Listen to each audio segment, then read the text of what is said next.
Ignited Minds Tutorials recently uploaded a video on their YouTube channel discussing the poem No Men Are Foreign.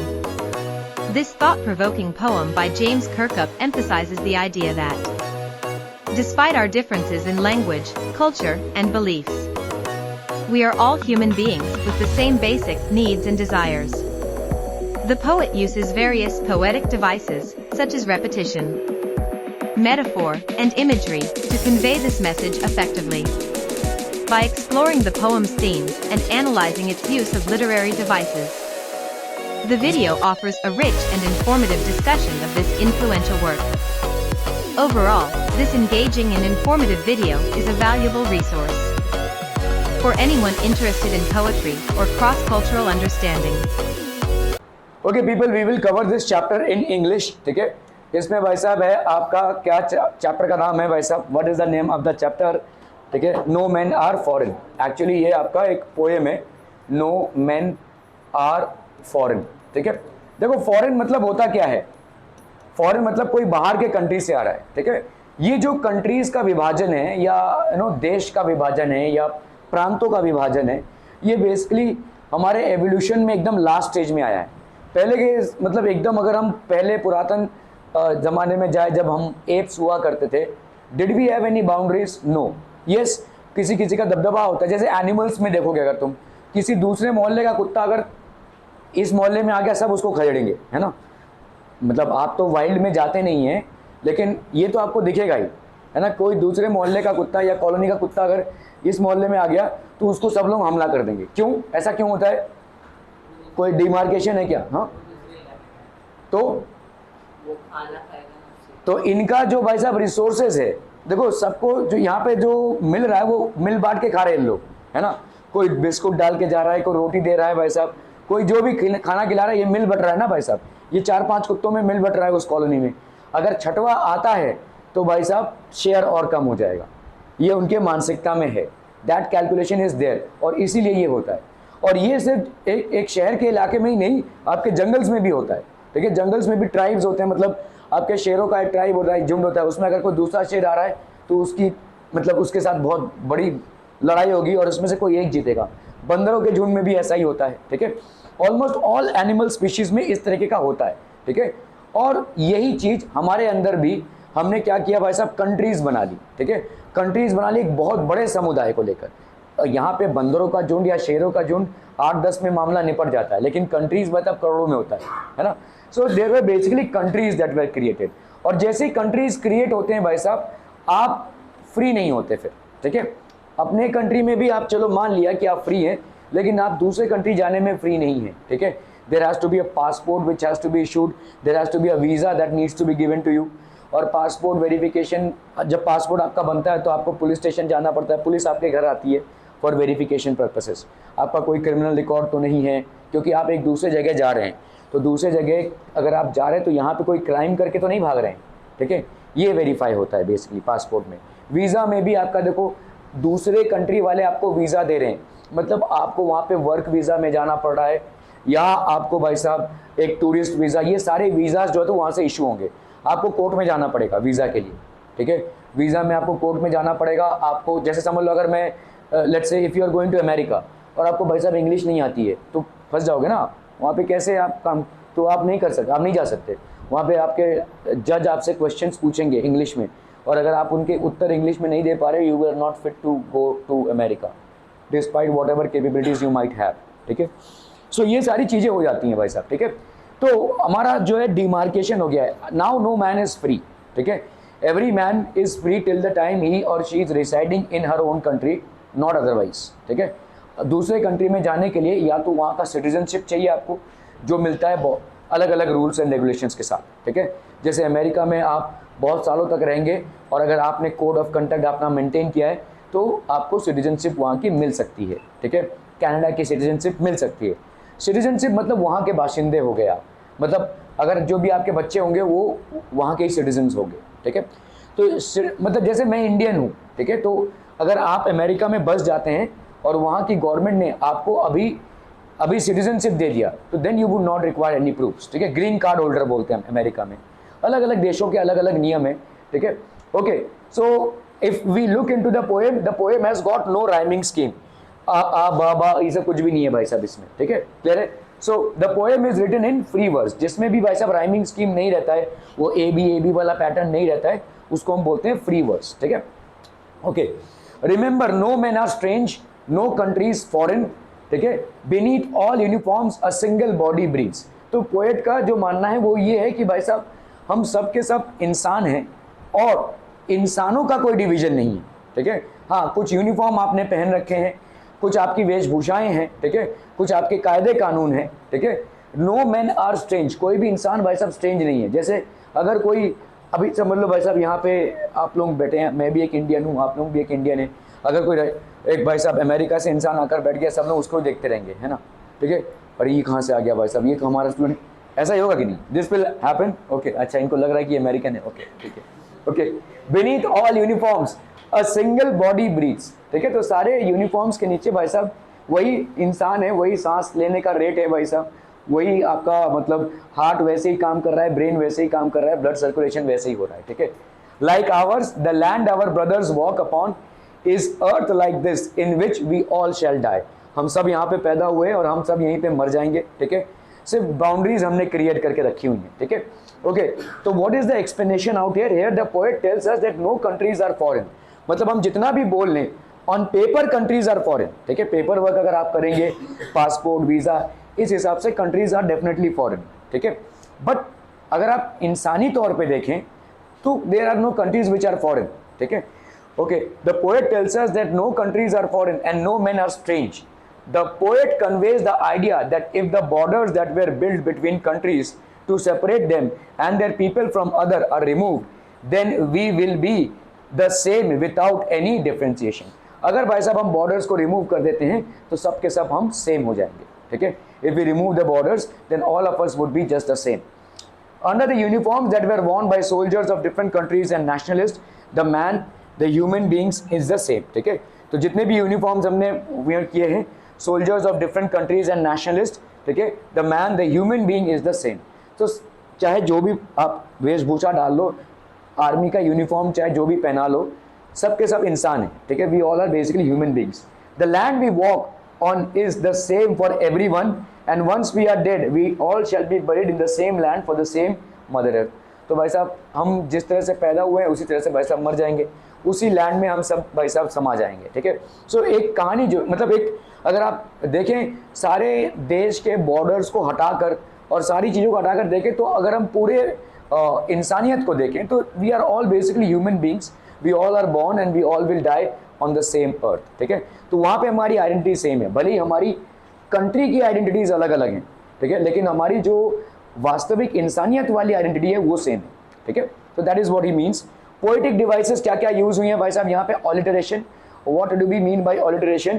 It is a repetition of a letter at the start of closely placed words, ठीक है। Letter मतलब ज़्यादा करके यहाँ पे consonant sound से है, ठीक है, consonant sound.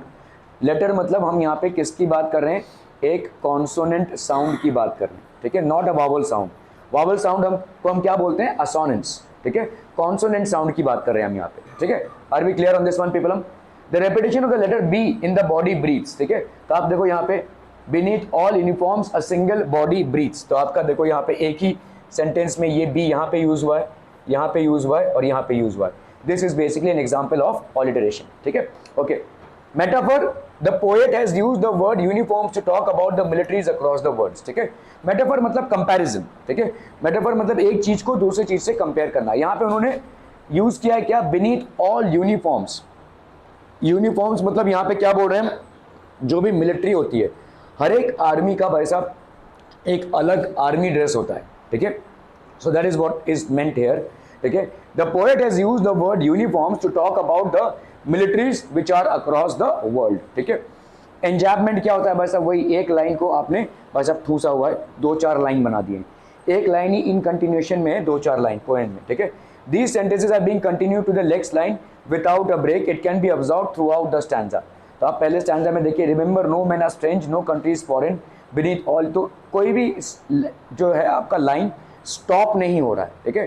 The lines are basically continued. तो एंजैबमेंट आपको पूरे इस पोएम में मिल जाएगा, ठीक है, ओके। एनी क्वेश्चन सा? नो क्वेश्चन सा? बहुत बढ़िया। इनका बीच में मैथ्स आ गया भाई साहब। ओके,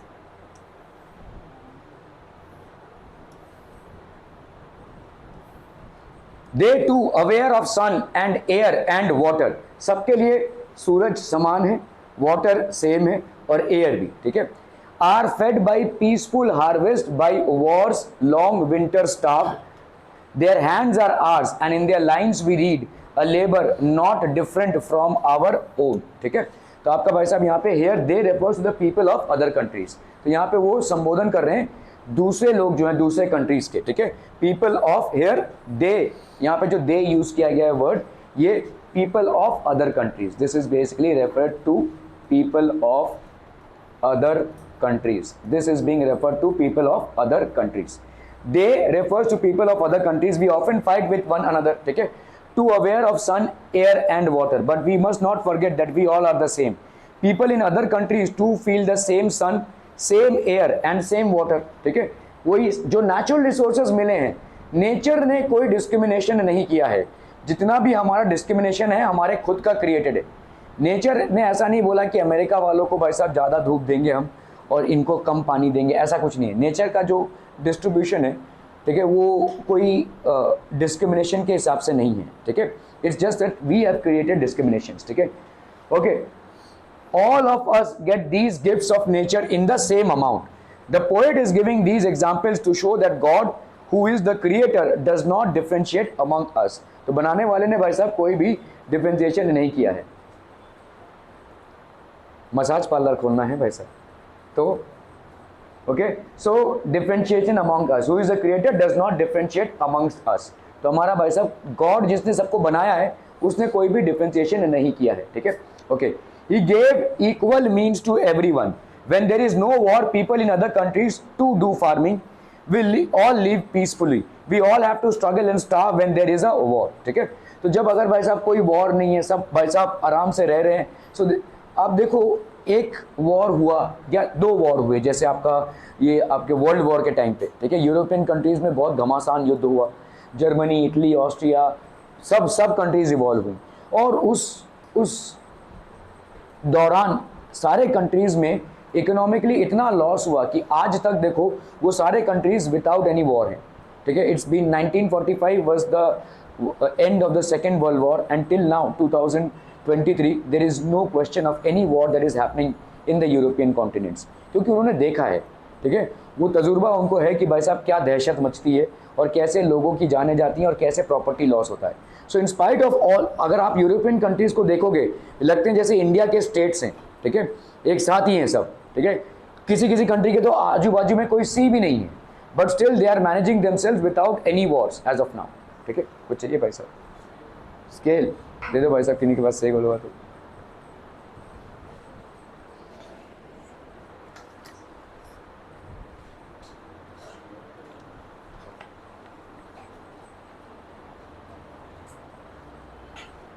ओके, सो यहाँ पे क्या बोला जा रहा है, देखो, when there is no war, people in other countries to do farming, we all live peacefully. तो यहाँ पे देखो are fed by peaceful harvest, are fed by peaceful harvest मतलब peacefully सब लोग भाई साहब अपना खेती बाड़ी करके अपना जीवन निर्वाह कर रहे हैं, ठीक है। by wars long winter starved, ठीक है, by wars long winter starved, we have to struggle and starve when there is a war. जब वॉर होता है भाई साहब तो स्ट्रगल होता है भाई साहब, स्टारवेशन होती है, स्टारवेशन मतलब भुखमरी, लोगों के पास खाने को नहीं रहता है, लोगों के पास भाई साहब रिसोर्सेज नहीं रहते हैं, ठीक है। So these are wars, these are impacts of war that happen, ठीक है। Their hands are and in the lines we read, ठीक है, the poet says that their hands are the same as ours and there is no difference in us and the people in the other countries. तो वो जिस तरह से मेहनत करके फसल उगा रहे हैं, जिस टेक्निक, हम भी उसी तरह से कर रहे हैं, ठीक है। So everybody is just the same, there is hardly any demarcation or hardly any differentiation between the countries, ठीक है। Are we clear in terms of boundaries? Okay, क्या क्या poetic devices यूज हुए भाई साहब? alliteration, again repetition of a letter, तो यहाँ पे repetition of the letter W in wars long winter, तो आपका भाई साहब यहाँ पे देखो winter wars, ठीक है, wars long, कहाँ गया भाई साहब wars, नहीं एक लाइन में होना चाहिए, ठीक है, in wars long winter, यहाँ पे दो बार W देखिए रिपीट हुआ है, so that is an example of alliteration, ठीक है। मेटाफर क्या हो जाएगा, the poet has compared the war time peaceful time, ठीक है, पीसफुल हार्वेस्ट, यहाँ पे मेटाफर होगा भाई साहब, compare the peaceful harvest, sorry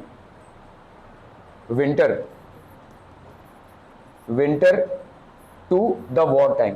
winter के साथ वॉर टाइम का क्यों कंपैरिजन किया गया है? आपने यहाँ पे विंटर को महसूस नहीं किया होगा। अगर आप यूरोपियन कंट्रीज में जाएंगे भाई साहब, बहुत कड़ाके की ठंड पड़ती है, मतलब इतनी ज़्यादा कि आपके पूरा घर आपका बर्फ़ से ढक जाता है, बाहर निकलना ऑलमोस्ट मुश्किल हो जाता है। उनके लिए winter times are very severe, very very severe, ठीक है। बहुत सारे टाइम पे भाई साहब इलेक्ट्रिसिटी भी नहीं रहती है, तो winter times are really severe, ठीक है। अगर आप देखोगे कि मतलब अगर उनका विंटर में हीटर नहीं चला तो भाई साहब इंसान की डेथ हो सकती है। घर के अंदर हीटर चलना चाहिए, रूम हीटर नहीं चला तो the person can actually be choked to death, इतना ज़्यादा ठंड पड़ जाता है, ठीक है। So that is one thing out here, ठीक है। ओके, तो poet has compared the winter to the war time, तो वॉर टाइम के साथ विंटर को कंपेयर किया गया है।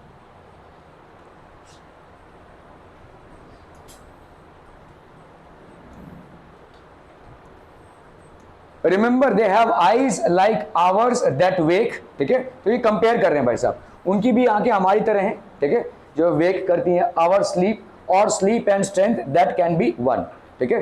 तो आपका भाई साहब स्लीप, स्ट्रेंथ, ये सारी चीजें जो भी है उनकी, मतलब वहां पे जो लोग रह रहे हैं बाहर किसी कंट्री में और यहाँ पे, वो सब सेम है। By love in every hand is common life that all can recognize and understand, ठीक है।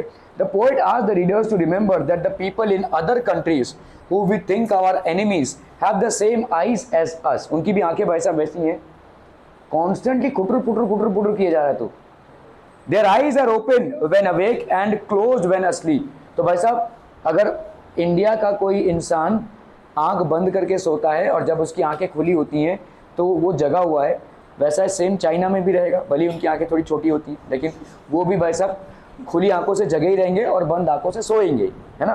प्रोसेस कुछ उल्टा पुल्टा नहीं होगा, it's going to be the same process for all, ठीक है। सोने का प्रोसेस मतलब आंख बंद करके ही होता है, ठीक है।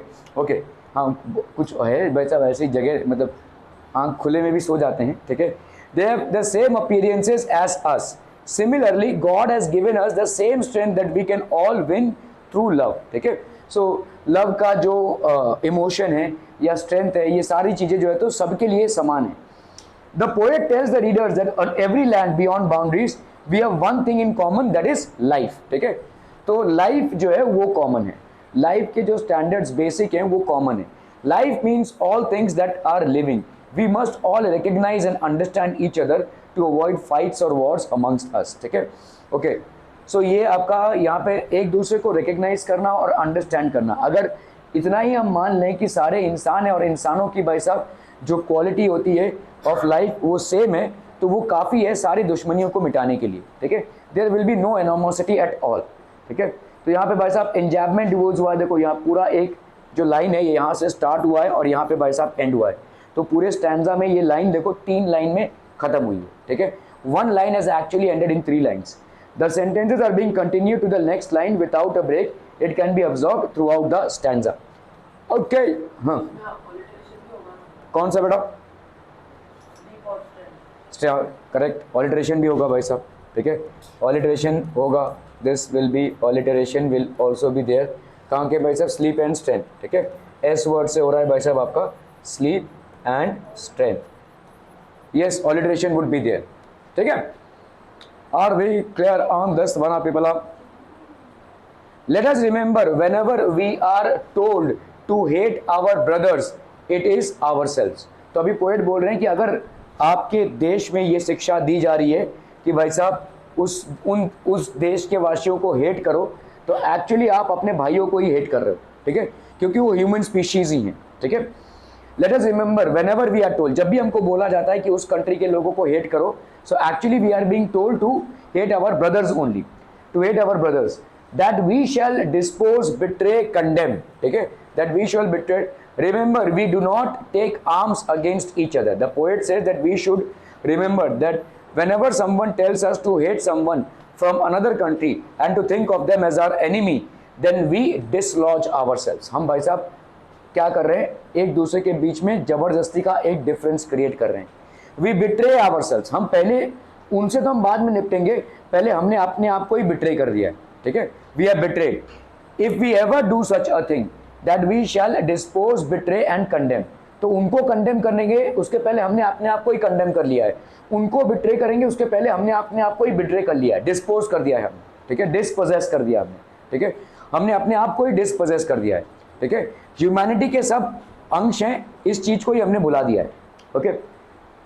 The poet tells we must never think of other person as our enemy, the poet tells to everyone always remember one thing. तो अगर यहाँ पे देखोगे रेपिटेशन है, the word remember has been repeated.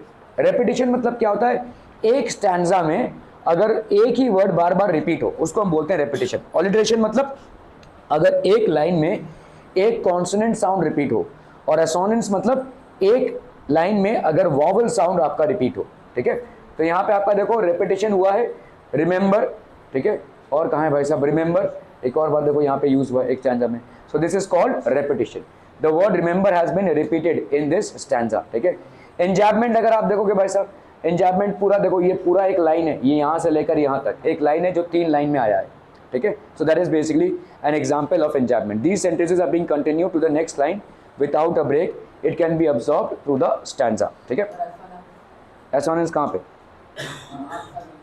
हाँ आर्म्स, हाँ आर्म्स और against भी कर सकते हैं। एसोनेंस मतलब देखो, एसोनेंस का मतलब ये नहीं होता कि स्टार्ट में आपका हो, बीच का साउंड भी हो सकता है, वावल साउंड से मतलब है आपको, ठीक है। यस, आर्म्स एंड अगेंस्ट भी हो सकता है, बट वो थोड़ी होगा, नहीं नहीं वैसा नहीं, ठीक है। That is not how assonance is. Assonance में आपका प्रीडोमिनेंटली वो आएगा, ठीक है, ओ ओ ओ साउंड या ए साउंड, ऐसा ई साउंड, प्रॉब्ली एक वॉबल साउंड जो है वो प्रीडोमिनेंटली जब आए, ठीक है, उसको हम बोलेंगे एसोनेंस, ठीक है, okay. So it is human earth that we defile, our hells of fire and dust outrage the innocence, ठीक है।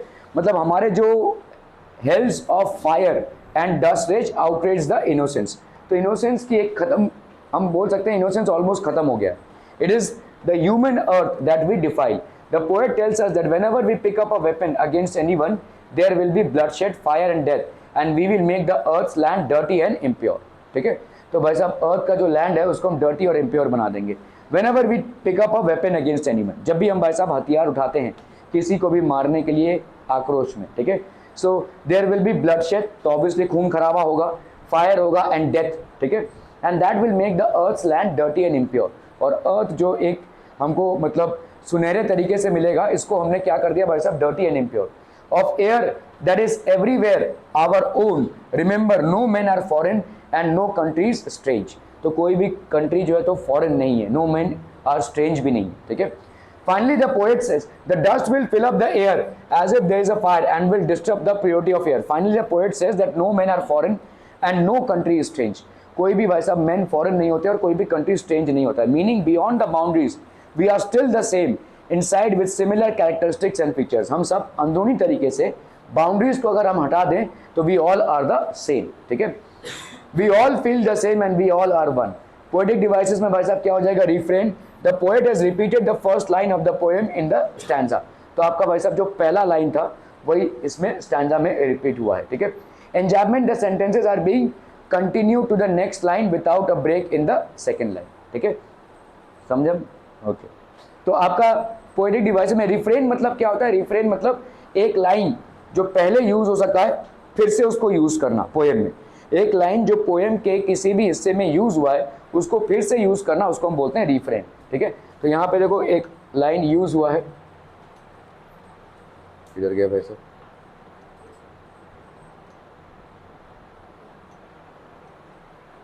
तो यहाँ पे देखो ये पहला वाला लाइन दिख रहा है, स्टैंजा पहला वाला, that is what, remember no man are strange no countries foreign. और आपका जो लास्ट वाला लाइन है, ठीक है, यहाँ पे स्टैंजा में जो लास्ट वाला लाइन है, ठीक है, remember no man are foreign and no country strange, तो ये रिपीट हुआ है पहला लाइन और दूसरा। इसको हम रेपिटेशन नहीं बोलेंगे, this will be known as the poetic device known here is refrain. Refrain मतलब पूरा का पूरा सेंटेंस ही 2 बार या रिपीटेडली यूज हुआ है, that is called refrain. Any question आप पीपल? नो क्वेश्चन, क्या बात कर रहे हैं भाई साहब।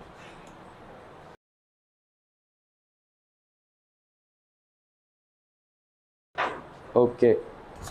Just one moment.